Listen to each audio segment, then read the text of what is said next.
Satu langkah lagi ke arah yang salah, dan busur silang itu akan melepaskan anak panahnya.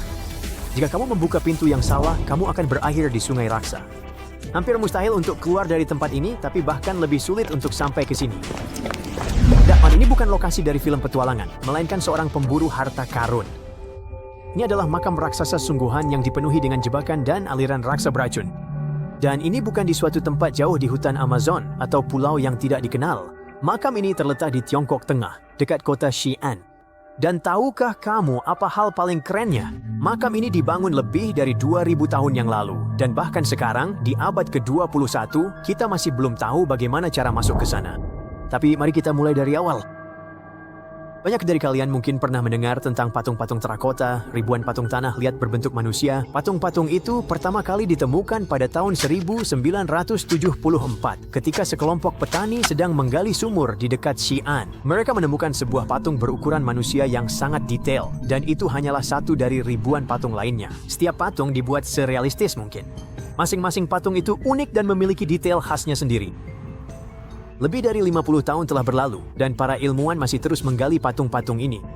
Jumlahnya kini sudah melebihi 8.000 patung. Tapi apa yang mereka lakukan di sana? Apa tujuan mereka? Patung-patung terakota ini seolah-olah menjaga makam Kaisar Qin Shi Huang. Ia adalah sosok yang sangat berpengaruh di Tiongkok sehingga ia tidak hanya dimakamkan di sebuah makam, para pelayannya membangun kompleks peti mati raksasa sebesar sebuah kota kecil. Jadi, jika ribuan penjaga dari tanah liat secara simbolis melindungi tempat ini, sulit membayangkan apa yang ada di pusat makam kuno yang sangat besar ini. Tapi pertama-tama, mari kita cari tahu siapa sebenarnya Qin Shi Huang. Dan setelah itu, kita akan membahas jebakan-jebakan berbahaya. Ia adalah putra pertama dari penguasa kerajaan Qin. Kerajaan itu adalah salah satu dari 6 kerajaan yang pernah ada di wilayah Tiongkok modern. Pada tahun 2059 sebelum Masehi, saat Qin Shi Huang lahir, ke-6 kerajaan itu berdiri sendiri dan terpisah satu sama lain. Selain itu, terdapat konflik yang sangat kuat di antara mereka yang berlangsung lebih dari 200 tahun. Namun Qin Shi Huang ternyata adalah orang yang berhasil menaklukkan dan mempersatukan semua kerajaan tersebut. Ia menjadi lebih dari sekadar raja, ia menjadi kaisar pertama Tiongkok. Tapi bagaimana ia bisa menyelesaikan tugas yang tampaknya mustahil itu? Bencana alam, strategi cerdas, taktik, dan keahlian membantunya menaklukkan 6 kerajaan. Para ilmuwan masih memperdebatkan beberapa detail tentang bagaimana hal ini terjadi. Yang bisa dikatakan adalah bahwa Qin Shi Huang adalah seorang kaisar yang sangat bijaksana dan cerdas. Jadi tidak mengherankan jika pemakamannya ternyata begitu besar. Ia dimakamkan di kompleks pemakaman terbesar dan termewah dalam sejarah Tiongkok. Kawasan seluas sebuah kota kecil itu berisi banyak gua bawah tanah yang dipenuhi benda-benda yang mungkin dibutuhkan seorang kaisar di alam baka. Di Tiongkok kuno, seperti juga di Mesir kuno, orang percaya bahwa ketika seorang kaisar pergi ke dunia lain, ia bisa membawa benda-benda yang dikuburkan bersamanya. Sayangnya, terkadang yang dikuburkan bisa saja manusia, tetapi Qin Shi Huang bertindak dengan bijaksana dan benar. Ia memutuskan untuk mengubur patung-patung tanah liat. Namun yang paling keren adalah para arsitek dan pembangun kompleks ini membuatnya tak tertembus. Seluruh area itu menyimpan banyak rahasia, artefak bersejarah, dan benda-benda tak ternilai harganya. Ada sebuah tempat indah dengan jasad kaisar di tengah makam ini. Bayangkan berapa banyak harta karun yang bisa ditemukan di sana, dan semuanya memang dimaksudkan untuk tetap tak tersentuh dan tak terlihat oleh orang lain. Dan kemungkinan besar kita tidak akan bisa mengaksesnya, setidaknya dalam waktu dekat. Sejarawan Tiongkok kuno, Sima Qian, menulis sesuatu tentang makam itu sekitar 100 tahun setelah pemakaman kaisar. Ia mengatakan bahwa tempat ini memiliki jebakan berbahaya di dalam makam yang akan menghancurkan siapapun yang berani memasukinya. Para insinyur memasang busur silang dengan anak panah yang sudah terisi dan juga menuangkan sejumlah besar merkuri meniru aliran sungai. Tentu saja, itu terjadi 2000 tahun yang lalu, dan kemungkinan besar busur silang itu sudah tidak berfungsi lagi. Tapi bagaimana dengan merkuri? Logam beracun ini tidak memiliki tanggal kedaluarsa, bentuk cairnya berkilau dan bergerak cepat.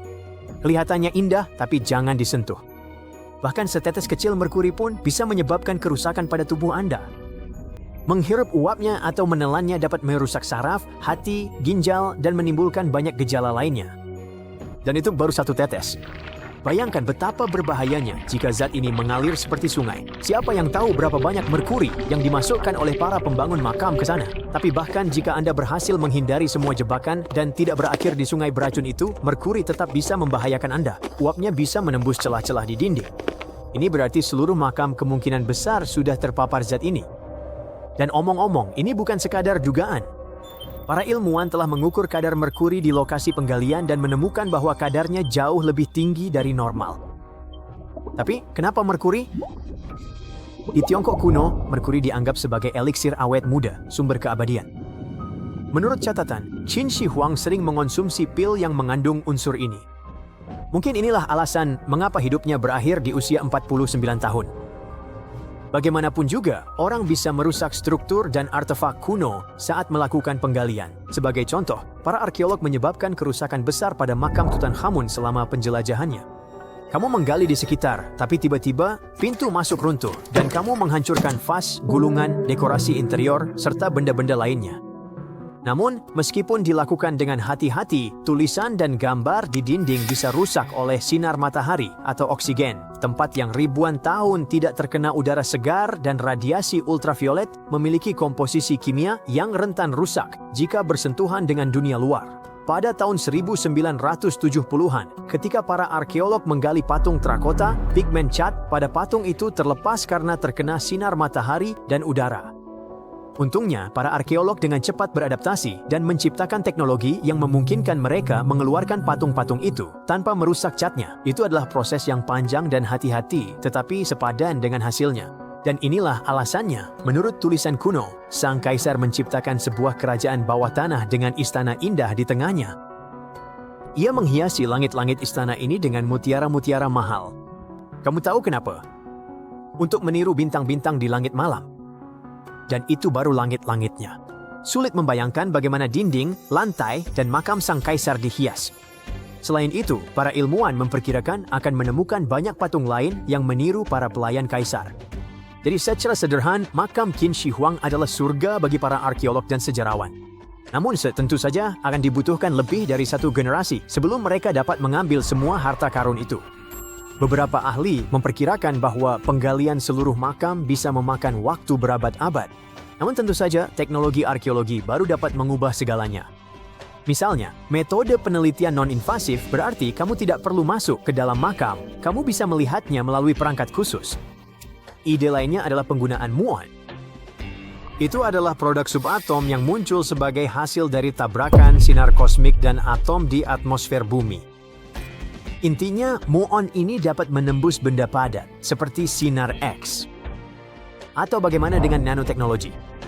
Bayangkan jutaan robot penggali kecil memanjat masuk ke dalam makam dan mulai memindai area tersebut.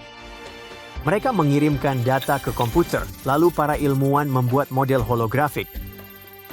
Semua itu terdengar keren, tapi sejujurnya, pesona arkeologi jadi hilang di sini.